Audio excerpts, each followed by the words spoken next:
Falando nisso. Olá, seja muito bem-vindo a mais um episódio do Falando Nisso. Eu sou a Humberta Carvalho e esse é o podcast do Sesc Goiás. Você é novo aqui, está chegando agora, esse é o seu primeiro episódio? Seja muito bem-vindo. Toda quarta-feira, às 10 horas da manhã, tem episódio novo. A gente se encontra aqui no nosso estúdio com diferentes convidados para bater um papo leve, descontraído, sobre temas que vão te ajudar a ter uma vida mais leve, descontraída, equilibrada e com mais bem-estar também. Por isso, aproveita para já seguir o nosso podcast, compartilhar com as pessoas que você gosta, avaliar. Sua avaliação ela é muito importante para nós.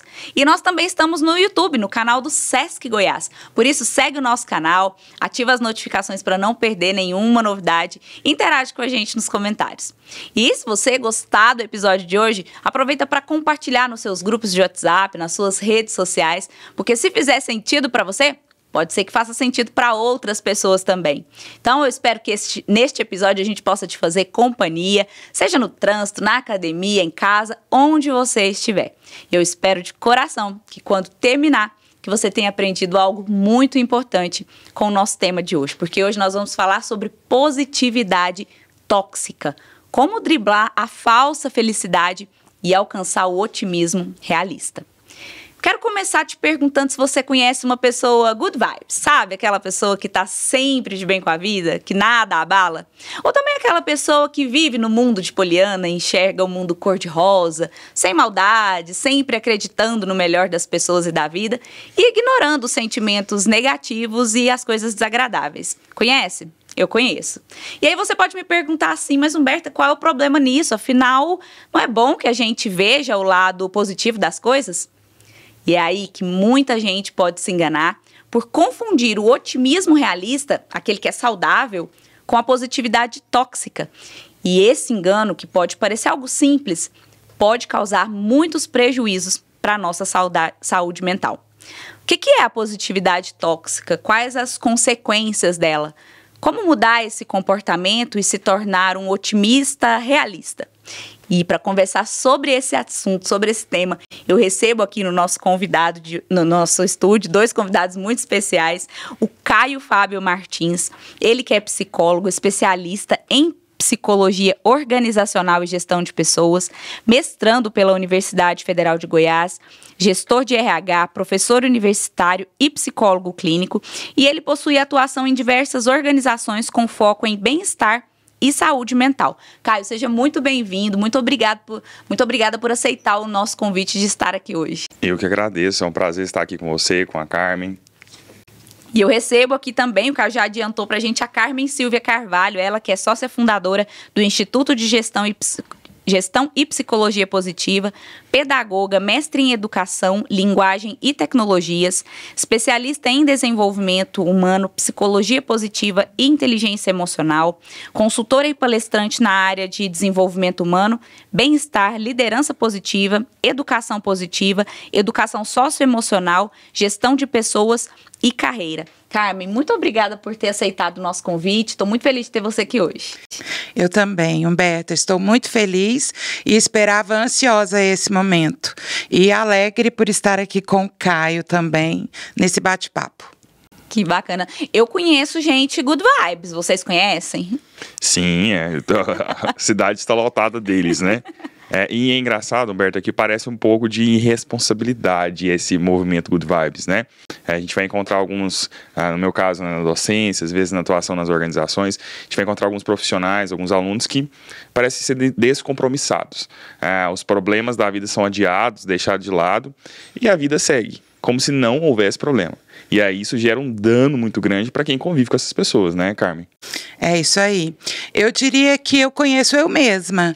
Eu sou um tanto bom good vibes. Eu convidei uma good vibes. Uma good vibes, eu costumo dizer que eu tenho predisposição natural para ser feliz, né? Legal. Mas a gente pratica também um good vibes dentro do que é realidade, sem deixar de lado as emoções negativas que tanto contribuem para a nossa evolução. Vamos direto ao ponto, então. O que é a positividade tóxica? Esse nome parece contraditório, porque positividade é uma coisa boa, tóxico uma coisa ruim. O que é positividade tóxica? Humberta, eu parto do pressuposto que toda ausência de consciência é adoecimento. Né? Então, vamos pensar aqui o que é a ausência de consciência. Toda vez que você está lá tomando uma cerveja e você ficou meio alteradinho, né? Isso a gente entende na sociedade que a pessoa está sem consciência ou sem a capacidade de tomada de decisão, o juízo não está adequado. E esse juízo adequado, ele parte de uma postura de vida que aceite que a vida tem problemas, ela é desafiadora. Na minha concepção, ela é de base um problema, né? Você nasceu e agora você tem que se virar com isso, porque viver não é simples, né? É um processo, é uma construção. E tem um autor dentro da filosofia, Heidegger, ele diz que toda a nossa angústia é uma angústia existencial. E aí a gente fala de toda a nossa demanda da angústia existencial, a gente fala muito sobre a crise existencial, né? O que é isso? De onde a gente está partindo? A ideia é que quando nós nascemos, vamos pensar na cena do parto. A criança estava 9 meses na gestação, coisa fofa no útero, né? Um som que acalma, né? E muitas vezes uma nutrição adequada, a gestante, ela se cuida muito bem, né? Altera a alimentação. Está naquele período ali de extremo autocuidado. E essa criança é lançada a uma sala com várias luzes, um monte de equipe médica se vestida às vezes, né? Com aqueles macacões, um monte de cores, estímulos visuais, sonoros. E aí corta um cordão umbilical. Né? E aí já chegou a realidade. Começa aí o primeiro corte. Inclusive, para Freud, essa cisão do cordão umbilical é muito simbólica, né? Ela é a ausência do cuidado continuado e agora eu me virando. Porque agora eu preciso aprender a mamar, a sucção, né? Tudo aquilo que surge nessa transição do útero para a vida. E tem gente que está no útero ainda. E aí esse é o grande ponto. Né? Essa positividade de acreditar que tudo que eu preciso vai ser provido do nada, sem nenhum sofrimento. Né? Eu, pelo menos, não prego um sofrimento por si, né? Mas é o sofrimento que gera conquista. É esse desafio mesmo da rotina de enfrentar ela e perceber que pode dar certo. E por poder dar certo, eu preciso lutar. E aí a positividade tóxica, ela passa pelo lugar de que sempre vai dar certo. Já deu certo, sem que eu faça por onde. Né? E a vida é uma dúvida, não é, Carmen? Adorei sua fala. E é exatamente isso, né? A percepção de que as emoções negativas, a própria frustração, tem um papel fundamental na estruturação de um adulto saudável, de uma criança saudável. E nós temos vivido isso muito, especialmente na educação dos filhos, na própria educação escolar mesmo, né? Por que é que a criança não pode sofrer frustração? Então, o amor, ele precisa de limites. Caso contrário, ele nos torna dependentes, e dependentes tóxicos.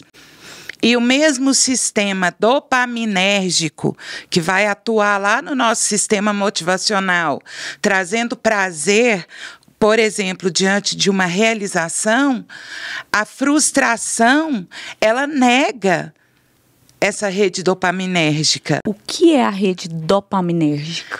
A dopamina, ela é um neurotransmissor de bem-estar ligado ao prazer, à conquista, a realização. Então, da mesma forma que alguém que se esforça muito, é um atleta profissional, e ele passa por dores musculares, ele desafia o próprio corpo, e no final ele é só mente, e depois nem a mente dá conta mais, e é só o espírito, a garra, né? Como ensina a Angela Duckworth no livro Garra, é ali paixão e perseverança. A constância, a disciplina, a clareza de meta me faz chegar lá e viver a realização. Isso libera um alto índice de dopamina no nosso corpo e traz aquela sensação de realização indescritível. Os vícios fazem esse mesmo papel. E qual é o problema? É que a dopamina é metabolizada muito rápida no nosso corpo. E aí vem a frustração outra vez.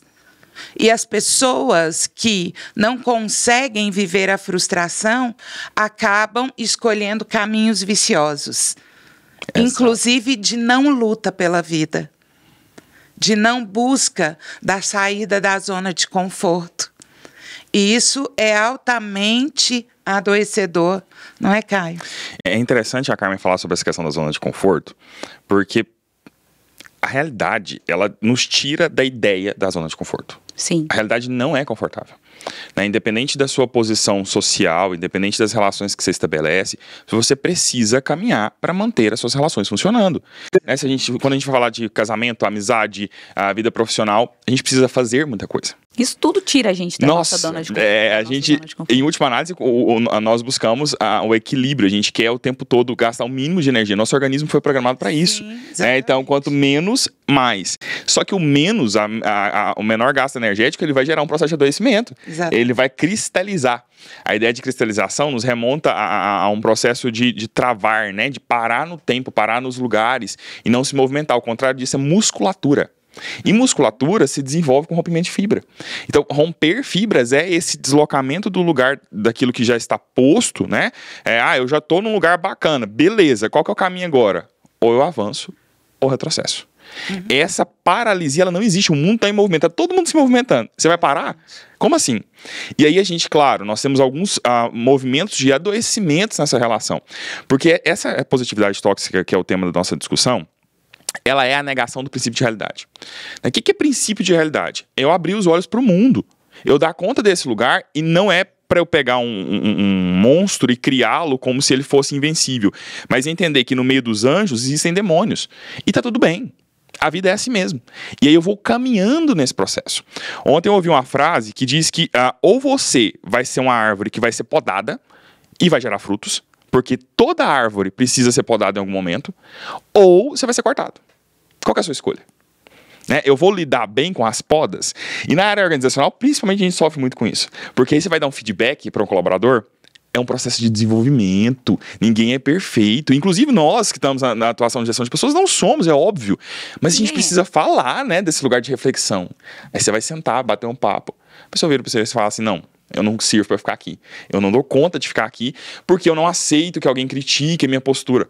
Caramba, nós vivemos num mundo onde críticas são necessárias. E aí essas críticas nos ajudam a desenvolver, não é, Carmen? Isso mesmo. Inclusive, hoje a gente, até discutindo com alguns conhecidos dias atrás, falando das novas gerações, né? Que no mercado de trabalho é muito complicado, porque tem ali uma primeira frustração ou um primeiro desafio e logo desiste, porque não alimenta essa sensação de bem-estar. E mercado de trabalho é assim, trabalho é assim, é complicado, é difícil. Então, acho que tudo isso tem a ver também, né? E falando nisso, você sabia que no Brasil de 2022, apenas 4 em cada 10 domicílios conseguiram ter acesso à alimentação suficiente e saudável? Gente, a fome não espera. E você pode fazer a sua parte contribuindo com o Mesa Brasil Sesc, um programa de segurança alimentar e nutricional que funciona como uma rede nacional de banco de alimentos contra a fome e o desperdício. A sua doação será destinada para as mais de 400 instituições sociais cadastradas pelo Mesa Brasil só em Goiás, e você vai ajudar a transformar a vida de crianças, jovens, adultos e idosos. Acesse o nosso site sescgo.com.br e saiba como doar.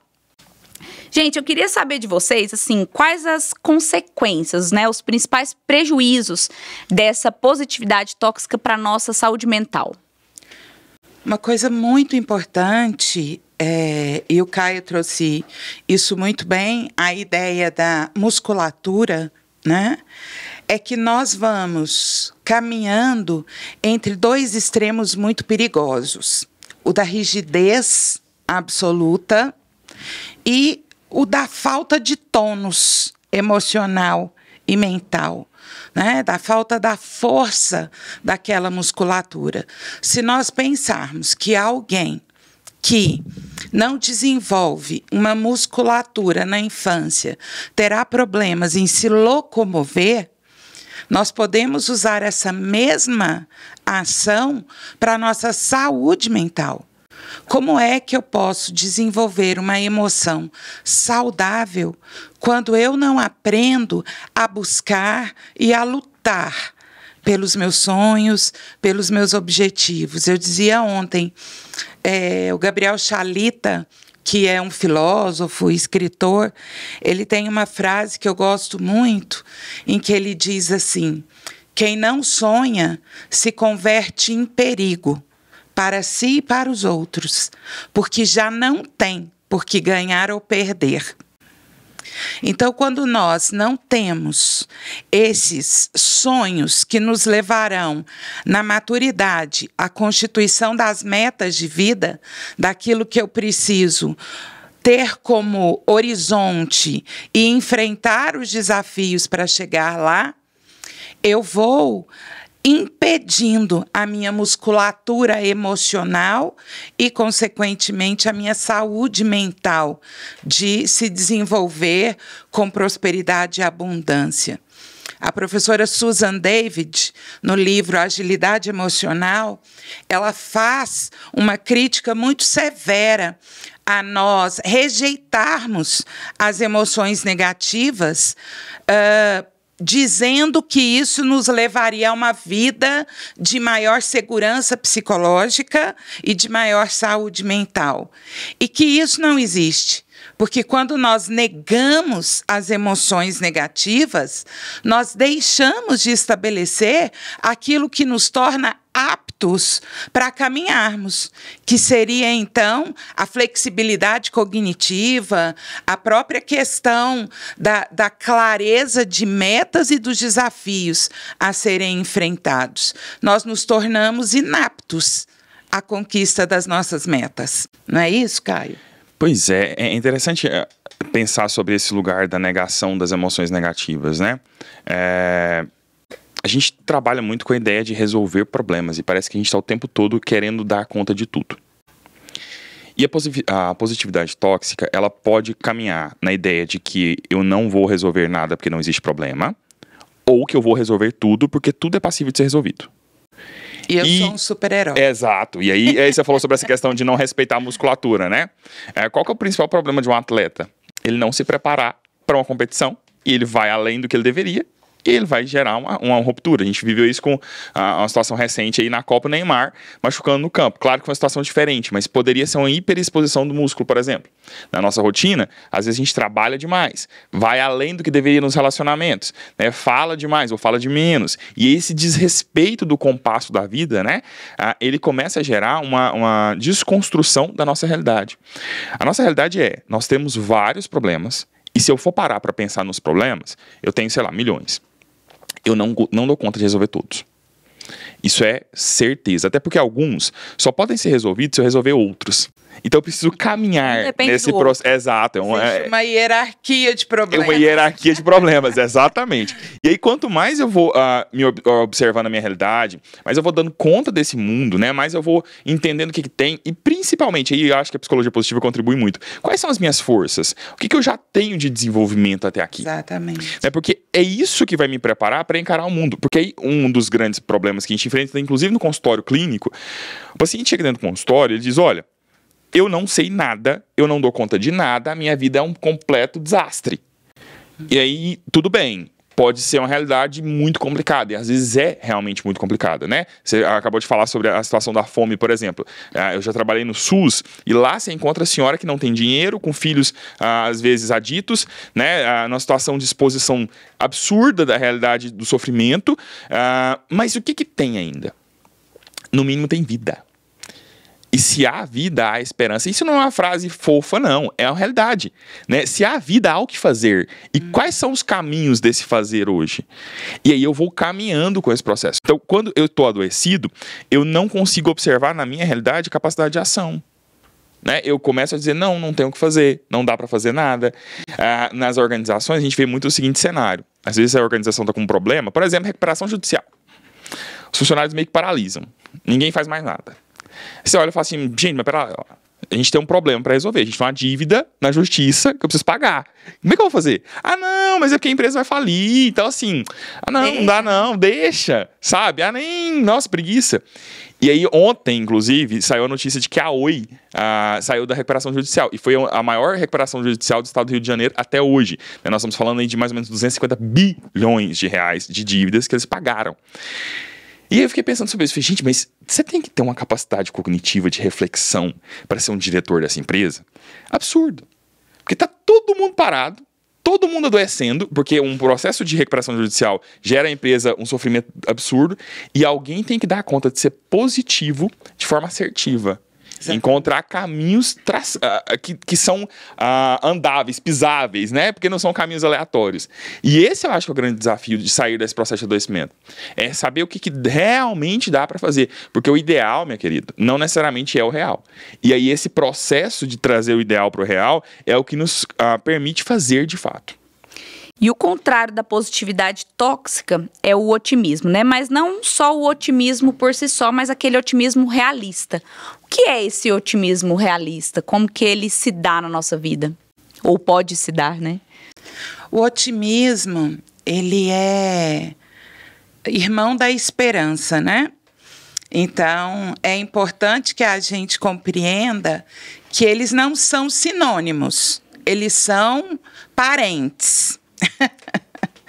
E quando nós pensamos no otimista realista, é aquele que é um resiliente diante da vida. O otimismo, ele é, inclusive, um dos pilares da resiliência, né? Ter uma visão positiva de futuro, porque o otimismo é uma emoção de futuro. Eu sou otimista com o que vai acontecer. Eu olho para a vida esperando a grandeza, a abundância e a prosperidade. Mas eu compreendo que isso é uma conquista e não uma dádiva, que vai cair no meu colo, né? Prontas. E a grande diferença é exatamente essa, né? O otimista, quando ele entende a realidade, ele compreende sobre protagonismo. Eu preciso escrever a minha história. E escrever a minha história exige todos os dias, ao acordar, decidir, né? Se eu terei um dia preto e branco, nublado, ou se eu farei com que as cores aconteçam no meu dia. E isso vai, com certeza, me dar impulsos e pulsões de vitalidade diante das dificuldades. Porque quando eu vejo o mundo pela ótica do pessimista, eu entro naquele adoecimento que nada vai acontecer, eu não vou dar conta de nada. Para a Humberta e para o Caio, tudo é fácil, para mim tudo é difícil. Eu me isento da responsabilidade da luta pela aquisição do sonho. Então, acreditar que o outro tem sorte e eu não tenho é algo profundamente acomodador, porque eu deixo de assumir o meu protagonismo. Então, o otimista realista, ele acredita no melhor, mas ele sabe que ele precisa ir em busca. E, Caio, quais seriam as características de uma pessoa otimista realista? Então, Berta, retomando a fala da Carmen, a gente acorda em dias preto e branco. E como a gente tem dias nublados. Nossa, tem dia que a gente nem acorda, né? Parece que você está vivendo num processo de falta de consciência da própria realidade. E um dos grandes desafios, né, da gente construir essas cores do dia, e aí, assim, a gente sabe que isso é necessário, e se a gente for conversar hoje com a maior parte dos profissionais, principalmente, a área organizacional está lotada de pessoas que sabem disso, que eles precisam construir a própria carreira, que eles precisam dar conta desse lugar. Mas uma coisa que as pessoas esquecem é que, na maior parte das vezes, esses dias coloridos, eles se tornam com fazer no dia preto e branco. Uhum. Eu acordo num dia que eu não quero ir pra academia, eu acordo num dia que eu não quero ir trabalhar, eu acordo num dia que eu não quero fazer nada. E eu vou sem querer. Uhum. Para quem treina, tem um cara, Paulo Musi, ele fala muito sobre essa postura de fazer todos os dias pela rotina. Que a rotina ganha, geralmente, de pessoas que têm uma habilidade suprema, porque fazer todos os dias gera constância, e constância gera aprendizado, e aprendizado gera desenvolvimento. E isso facilita muito. Porque nós vivíamos numa geração, né, até mais ou menos a geração que nasceu aí na década de 80, 70, eles entraram no mercado em que dava para eu me planejar e fazer. Hoje eu planejo um pouco e vou fazendo, porque não dá tempo de planejar tudo para fazer, porque já tem o meu concorrente fazendo 30, 40 vezes mais do que eu. E aí eu preciso dar conta disso. Nós vivemos uma sociedade inóspita. Nós estamos o tempo todo sendo cobrados, né, ansiosos, angustiados. E aí, falar de saúde mental num negócio desse é quase uma piada, né? Como que a gente vai dar conta disso? E aí a escolha é, eu vou surfar na onda ou eu vou querer enfrentar a onda? Porque você vai levar um caldo, meu querido. Você não dá conta. As coisas não são desse lugar de resolver os problemas do mundo. Elas estão no lugar de capacidade de surfar mesmo. E qual que é a minha prancha, né? Fazendo essa analogia. Aquilo que eu já tenho de melhor. Exatamente. Nós temos aqui em comum a comunicação, né? Ótimos oradores. O que eu posso usar da minha oratória para enfrentar, por exemplo, no meu caso, o problema de desorganização? Sou péssimo com organização. E como é que a gente funciona nesse processo? Quais são as trocas que eu vou fazendo com o meu ambiente? O que dá para eu me ajustar? O mercado, todo o nosso sistema econômico funciona na troca. Eu não preciso ser perfeito em tudo, mas eu preciso dar conta de pegar aquilo que eu já sei fazer, aquilo que eu dou conta de fazer e enfrentar. E aí, fechando a minha resposta, tem uma tríade que o Heidegger traz, que é liberdade, escolha, responsabilidade. Todos nós somos livres, não livres totalmente, mas livres em um determinado núcleo. Ele chama de liberdade aquilo que eu tenho consciência que eu posso escolher. Então, dentro desse lugar da consciência, eu sou livre, eu posso fazer boas escolhas. Mas quando eu escolho, eu tenho que dar conta de me responsabilizar pelas minhas escolhas. Porque toda escolha tem como consequência abrir mão de todas as outras possibilidades. E isso gera uma angústia, óbvio. Tranquilo, até aqui tá tudo bem. O problema é que a gente tá numa geração... E aí não tô acusando a nova geração, não. Eu acho que todo mundo tá meio que nesse lugar. De que a gente não quer dar conta de certas coisas. Então a gente vai dançando conforme a música. E às vezes uma música que não tem nada a ver com o meu ritmo. E eu vou querendo me encaixar. E aí em algum momento eu olho e alguém fala assim, essa é a sua responsabilidade. Eu falo, não, mas eu não escolhi isso. Que absurdo, né? Mas se você não escolheu o contrário, você acabou escolhendo sim. E agora vai ter que bancar. A não escolha é uma escolha. A não escolha é uma escolha. E aí esse processo de orientação pela positividade realista, pelo otimismo realista, passa pelo lugar de entender que eu tenho sim que fazer escolhas. Independente de quais são elas, eu vou ter que fazê-las. E às vezes as possibilidades não são as ideais. Exatamente. São os de conflito. E eu vou ter que dar conta disso. E tá tudo bem. E tá tudo certo. E aí, tá gostando do nosso episódio de hoje? Tá curtindo o nosso bate-papo? Eu tô adorando, já aprendi muito aqui e eu espero que você também. Então aproveita para já seguir o nosso podcast, compartilhar com as pessoas que você gosta. Se você está nos acompanhando pelo YouTube, segue o nosso canal, se inscreve, deixa a sua opinião aí nos comentários e aproveita para compartilhar com todo mundo que você gosta, nos seus grupos de WhatsApp, nas suas redes sociais. Espero que esse tema também ajude muito as pessoas que você ama. E eu quis trazer aqui para o nosso bate-papo também um autor que eu particularmente gosto muito do livro dele, que é o Viktor Frankl. E ele era um psiquiatra, né? E durante o nazismo ele passou 4 anos nos campos de concentração e ele perdeu toda a família dele. E depois desse episódio, ele escreveu um livro chamado Em Busca de Sentido. Você que nos acompanha, que nos escuta, ou nos acompanha pelo YouTube, pode fazer uma busca aí no Google. Às vezes você encontra até o PDF disponível desse livro. E ele descreve a teoria do otimismo trágico, né? Que, em resumo, diz que dar sentido a situações extremas ameniza o sofrimento psíquico. E aí a gente pode falar de propósito de vida como uma ferramenta para nos auxiliar na construção por esse otimismo realista. E aí eu queria que vocês comentassem um pouquinho, né, essa obra, esse autor, para a gente falar um pouquinho desse otimismo trágico mais para frente. Eu gosto muito do Viktor Frankl, inclusive tenho um amigo querido, né, que é um grande estudioso, que é o professor Sam Searles, e eu brinco muito com ele, assim, que eu digo, ai, Sam, por que precisa ser pesado, né? O sentido da dor, o sentido do sofrimento. Eu brinco, vamos falar sobre o sentido da alegria. Porque não pode ser good vibes. Mas pegando no pé dele, né, brincando com ele, eu brinco que ele é um introvertido e eu sou uma extrovertida. Então eu brinco que eu sou o espírito obsessor dele, né? Porque eu fico brincando, agarrando ele não gosta. E é muito importante a gente pensar no sentido da dor, no sentido do sofrimento. Eu gosto muito de dizer nas minhas aulas, e engraçado que hoje está saindo um post na minha rede social exatamente sobre a mudança de hábitos, como ela é dolorosa, né? E eu gosto sempre de lembrar daquele filme Divertidamente. Quem não assistiu, assista, porque é maravilhoso. Porque é um desenho para adultos.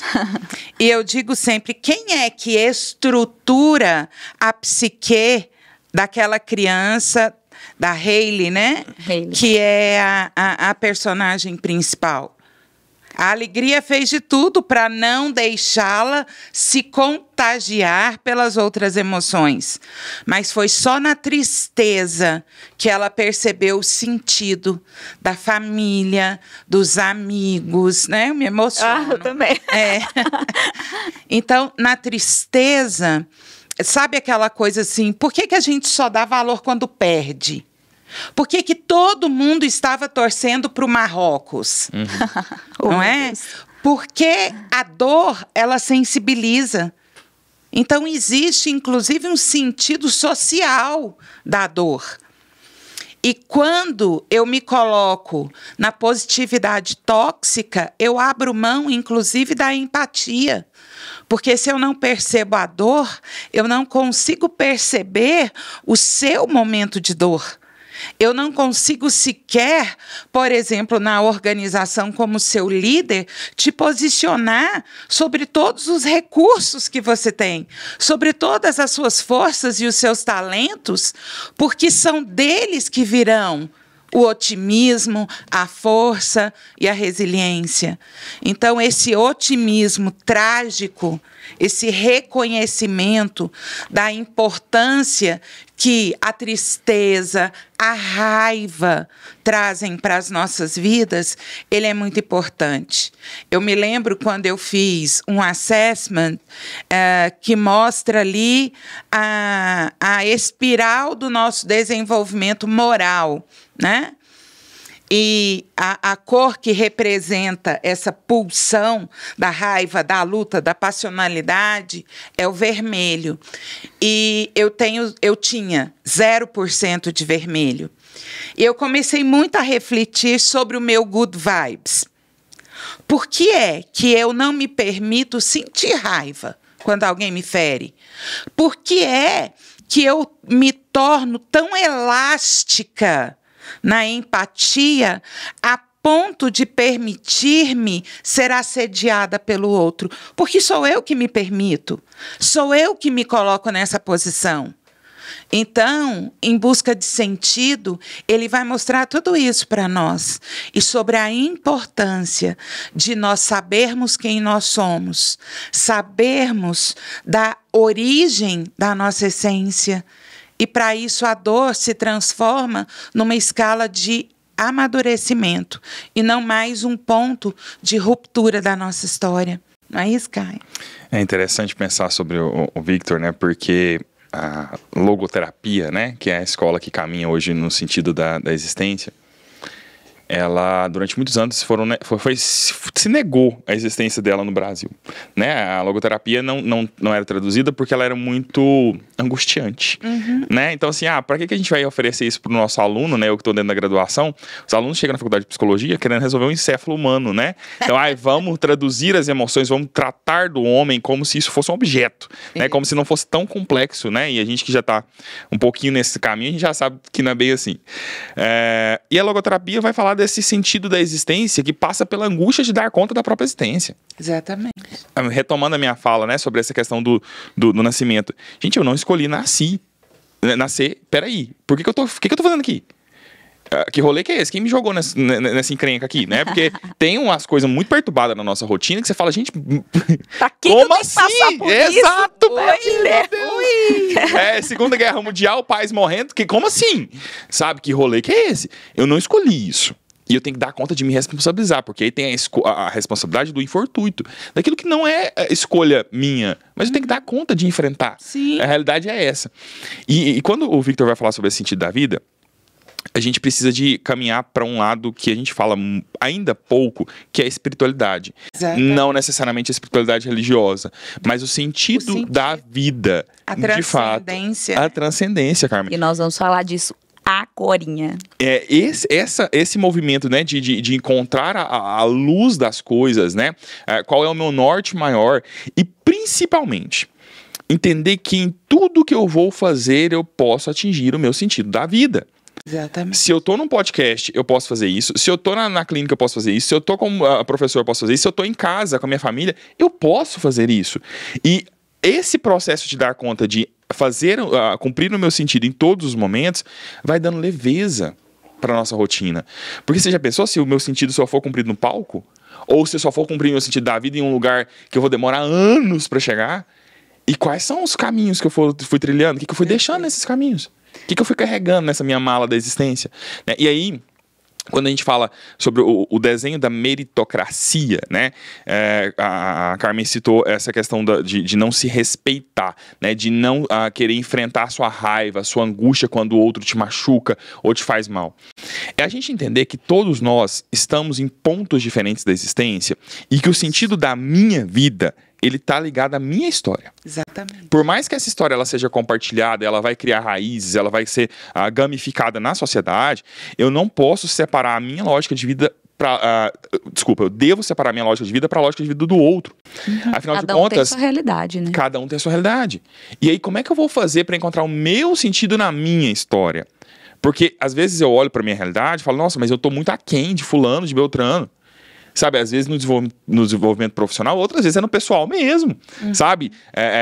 Algumas pessoas já estão aí fazendo ações de caridade, já estão na vibe de cuidado do próximo, eu ainda tô todo autocentrado, né? Estudando ainda, fazendo graduação, precisando de sofrer, pagar as contas no final do mês, assim, aquela angústia. Sabe aquela época de não doação? Tá tudo bem. É melhor, inclusive, não doar quando não se tem, do que dar aquilo que não se tem. Exatamente. Porque isso vai me adoecer. E aí, esse processo de respeito da minha existência, do meu sentido de vida, é que vai significando a nossa rotina. Perfeito. E falando nisso, você já planejou o seu próximo momento de descanso com a sua família? Que tal conhecer o Sesc Caldas Novas e a pousada Sesc Pirenópolis? As unidades turísticas do Sesc Goiás proporcionam momentos incríveis, em uma estrutura de primeira, gastronomia impecável e recreação para deixar seus dias de descanso ainda mais gostosos. Quem tem a credencial Sesc atualizada paga valores diferenciados. Acesse o nosso site sescgo.com.br e faça já a sua reserva.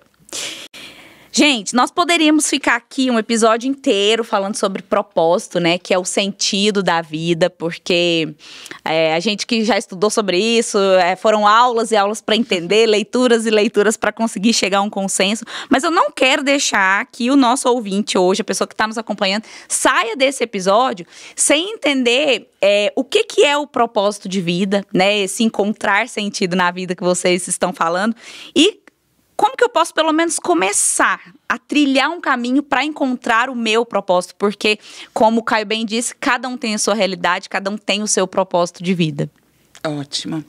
Eu gosto de dizer sempre uma frase que é assim, olha, o que é que te tira da cama todos os dias de manhã, além dos boletos a serem pagos? Porque os boletos nos tiram da cama. São uma motivação e tanto, né? Mas além dos boletos.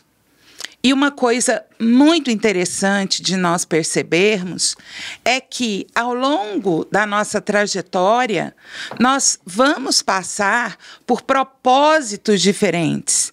Até aquele momento que a gente toma consciência desse chamado individual, dessa ação que na nossa essência grita por um caminho, por um porquê. E eu passo a me responsabilizar por essa parte da humanidade.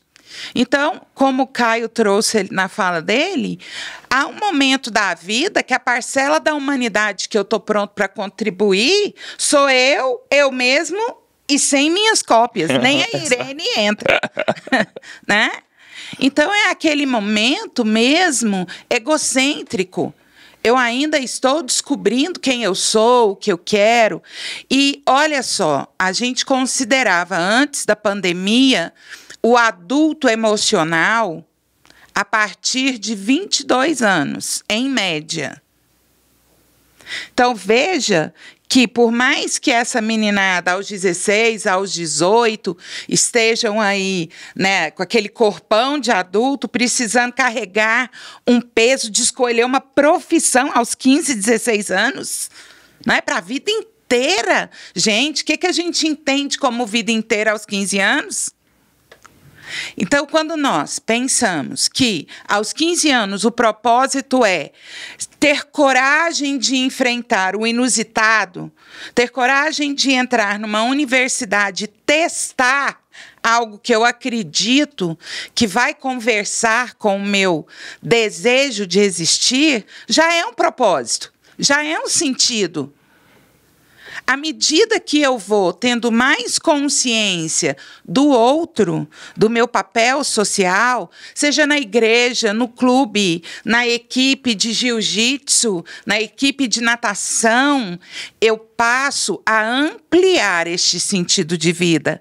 Eu passo a ampliar essa parcela da humanidade com a qual eu desejo contribuir. E quando eu me torno alguém que me sinto pronto para ampliar ainda mais essa rede de contribuição, é porque eu estou maduro e fortalecido e com muita clareza dos recursos que eu tenho para isso. Mas isso só vem com a maturidade. Não adianta a gente querer cobrar de um menino de 16 anos que ele seja um filantropo com um desejo de transcendência absoluto.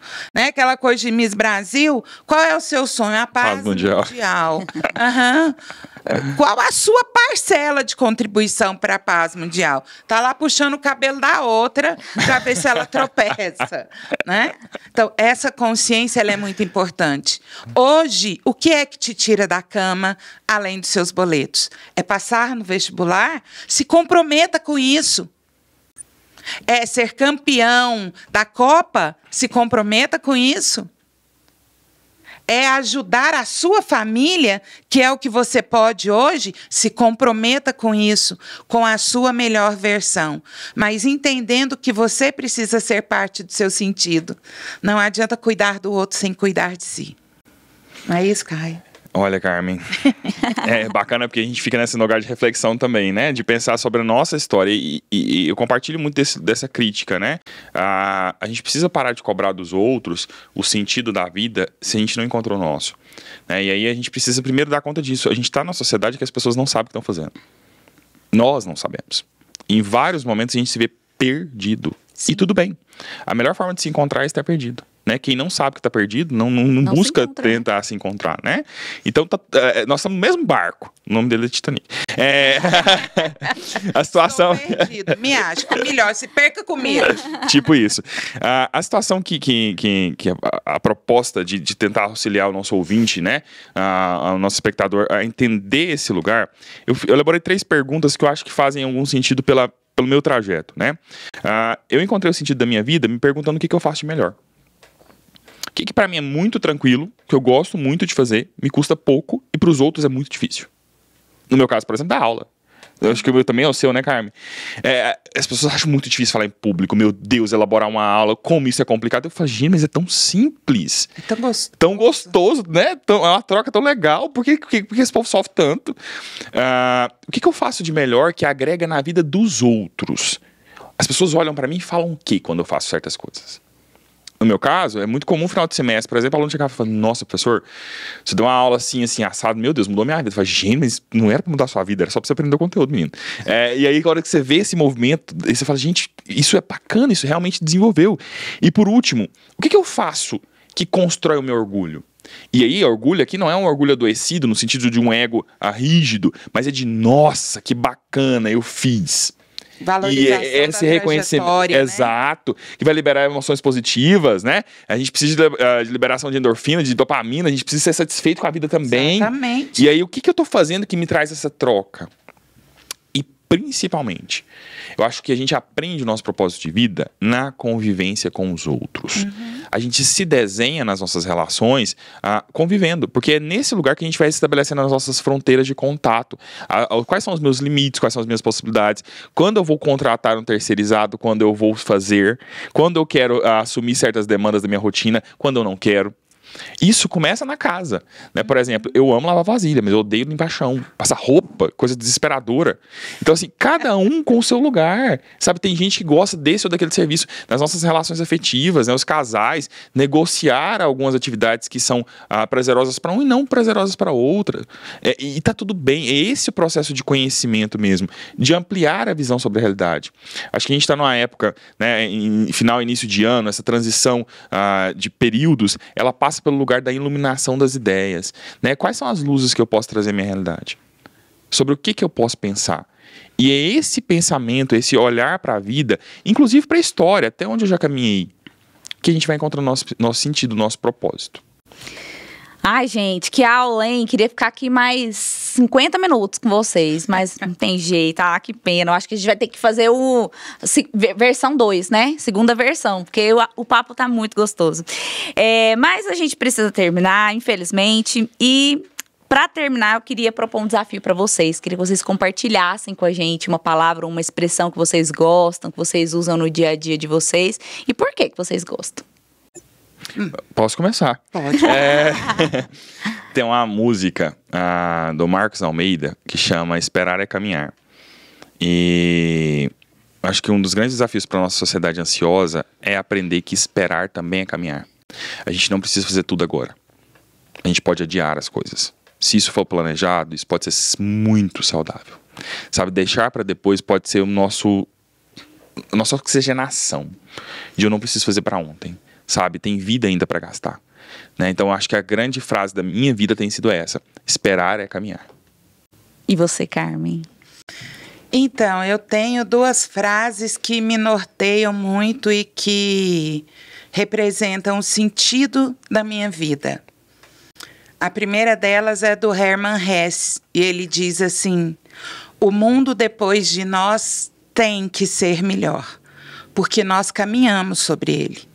Se não pudermos ser um sol esplendoroso, contentemo-nos em ser um simples vagalume, porque o importante é iluminar. E o meu sentido de vida, o meu grande propósito se traduz numa frase que é: me tornar alguém melhor ao partir do que eu era ao chegar. E é assim que eu saio daqui hoje. Alguém melhor, com mais conhecimento, com mais reflexões, com mais aprendizagem. Foi lindo estar aqui com vocês. Oh, meu Deus do céu, tá vendo? Esse é o nosso propósito, esse é o propósito do Falando Nisso, é trazer realmente conteúdos que ajudam as pessoas a pensar sobre a vida, a melhorar sua qualidade de vida, o seu bem-estar. Eu tenho certeza de que esse episódio de hoje cumpriu esse propósito, assim como todos os outros também vêm cumprindo. E eu quero muito agradecer vocês, foi muito rica a nossa troca. Tô saindo daqui renovada, com muita coisa boa, muito conhecimento novo, e tenho certeza também que quem nos acompanha. Então, Carmen, muito obrigada por ter aceitado o nosso convite, viu? Gratidão imensa. Quem está nos acompanhando, quiser falar com você, quiser acompanhar o seu trabalho, onde que te encontra?